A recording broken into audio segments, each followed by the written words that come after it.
कल्याण की। धर्म अधर्म आदि अनंत, सत्य असत्य कलेश कलंक, स्वार्थ की कथा परमार्थ की।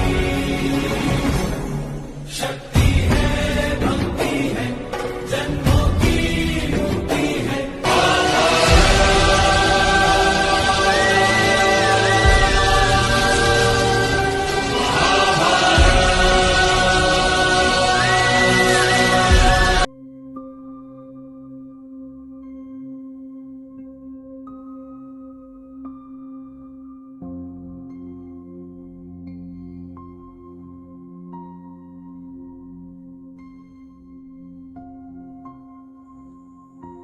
Namaskaram.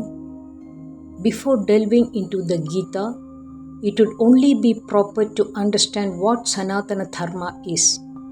And for that, we will have to start with the term Bharata. Bharata, the name has been derived from the amalgamation of two words. Bha meaning light, power, knowledge, etc. and Rata meaning rapture, eagerness, enthusiasm, etc. Bharata Khanda is a term used in our ancient texts to describe the Indian subcontinent.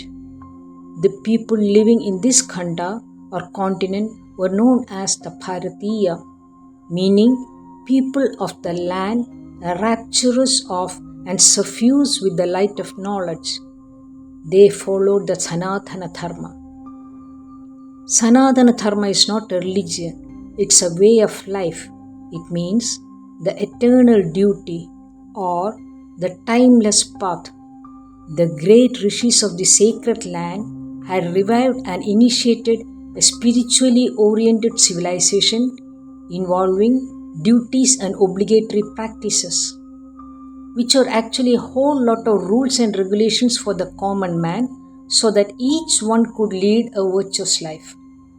Right from the moment one got up from the bed, the day-to-day activities were structured with a purpose so that each aspiring member of the community could learn to be honest and selfless in his dealings with others, sincere and dedicated to his actions, perform his duties with a sacrificial mentality, and thus work towards his liberation from the shackles and bondage of a materialistic life. The only desire of the people belonging to that era, living in that region, was the mukti or deliverance. The sacred texts were the Vedas, formulated thousands of years ago by the eminent rishis with the profound insights while in deep meditation. Rishi refers to a seer or a sage, an accomplished and enlightened person who has delved into deep levels of spiritual knowledge through intense meditation. The Vedas are highly treasured narrations of verses, systematically following which it makes it possible for man to attain the highest that is attainable for him. The Vedas are compared to a milch cow, offering the most nutritious and strength-building milk to those who have the yearning and the willingness to milk out its essence. The fact was that the common man had been estranged from the essential glory and strength of this vast philosophy, and they remained disconnected from the down-to-earth realities of life. As it became an urgent need to bring out the most valuable essence concealed within those deeply motivating spiritual works to the general public, about 5,000 years ago, the Vedas were broken down into several Upanishads. The Bhagavad Gita, which is a small section of the great epic Mahabharata, is the simplest form of the Upanishad and at the same time the most profound. Bhagavad Gita remained mostly unknown till the early 8th century when Adi Shankaracharya separated it from the epic Mahabharata. He made it legendary with his highly valued commentary on it, and according to him, it has the flavor of all the 18 Upanishads in it.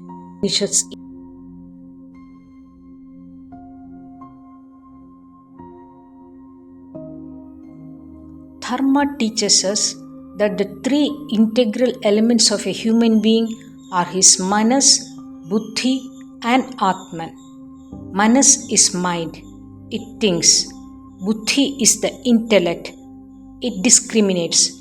And Atman is the divine essence within every being. The mind, which is compared to a monkey leaping from thought to thought, is ever so active. We ought to use the intellect and rationally discriminate between what is right and what is wrong, what is real and what is unreal, and what is the truth and what is a myth. Finally, when we learn to guide the intellect to have control over the turbulent mind, and when in due course we learn the technique of making it still, the realization dawns on us that I am the Atman, the divine essence, to find which I had been roaming all over. The human lifespan, according to Sanatana Dharma, is to be divided into 4 periods. They are Brahmacharya, Grahastya, Vanaprastha, and Sannyasa. Brahmacharya represents one's academic life, when one acquires as much knowledge as possible.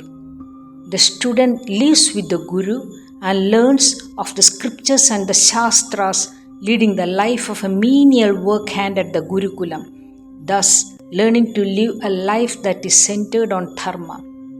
Grahastya is family life, serving one's responsibilities by raising a family. It's about fulfilling life's desires and living the life of a social being. This period is very significant because this is the period when the person implements whatever knowledge he has acquired to earn a livelihood for himself and his family. This is the stage when he undergoes the maximum amount of life's experiences and through that the essential lessons. These lessons are what structure him into a better being. During this stage, through actions that are selfless and aimed at the well-being of others, his magnetic attraction towards sensuous pleasures and his desire for acquisitions get reduced, and he effortlessly slides into the next stage, Vanaprastha. Vanaprastha means leaving for the forest, depicting one's readiness to hand over all one's possessions and responsibilities to the assigned person and walk away to lead the life of a mendicant. This is the stage when the bridge towards sannyasa, that is, the path towards moksha, is being opened up. Moksha signifies liberation from samsara, the cycle of death and rebirth. Sannyasa is the period of renunciation of worldly desires and prejudices. It is the phase when one gets disinterested in the materialistic life and naturally feels detached from everyone and everything. The anxieties and agitations of life do not affect the person anymore. He is at peace within himself and he develops the quality of single-pointed concentration, which is the path of dhyana or meditation. According to J. Krishnamurti, the one who thinks separates himself from the activity of thought, and therefore, during meditation, the boss is controlling his thoughts to quieten the thoughts. Meditation is directly related to our everyday activities, and it becomes possible only by bringing order to our daily lives. How to bring that order into our day-to-day life is what is explained in the Gita. Dhyana or meditation is not something that one does. It's not some experience, nor can it be learned from someone else. The mind is constantly chattering, constantly planning. So, the idea of meditation is to make the mind quiet, silent, and focused so that in that stillness of the mind, one could rediscover Ishvara, the divine within each one of us. One significant concept of Sanatana Dharma is Purushartha, the objective of human life. There are four valid principles in an individual's life: Artha, Kama, Dharma, and Moksha. Artha is one's pursuit for financial security and economic prosperity. It includes activities and resources that enable one to be in a state that one desires to be. Kama signifies one's search for those things to fulfill sensuous pleasures. Without fulfilling one's basic necessities, it is difficult to practice ethics and spirituality. So, both Artha and Kama are necessary for the smooth running of family life. Therefore, it is recommended that one should sail across the pleasures of life and gain prosperity, but without violating Dharma. That would lead one towards his moksha. Dharma has several meanings, but in this context, dharma would mean righteous conduct. To sustain harmony and order in the universe, honorable and virtuous actions are to be respected and made one's part of life. The way and means to accomplish that through yoga, that is what is professed through the 18 chapters of this divine song of the Gita, to vibrantly participate in life's activities and at the same time remain open and truthful. In all Vedic philosophies, there are two distinct sections, one explaining the theory and the other describing the technique of practice.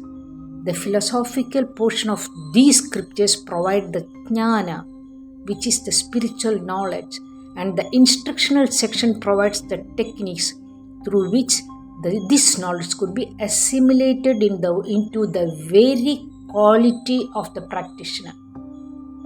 Science defines life and philosophy clarifies it.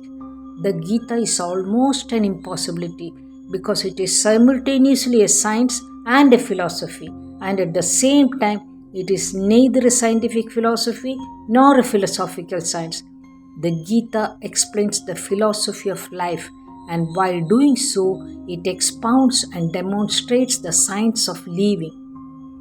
Gita does not profess to be a book of religion. It was written as an answer to the urgent demands of a society that was facing complete degradation in both the materialistic and the spiritual arena. Through the Gita, Bhagavan Krishna is portrayed as offering a reinterpretation of the truth in a language practicable for the ordinary man, so that each of us has an opportunity to rediscover the Ishvara within us.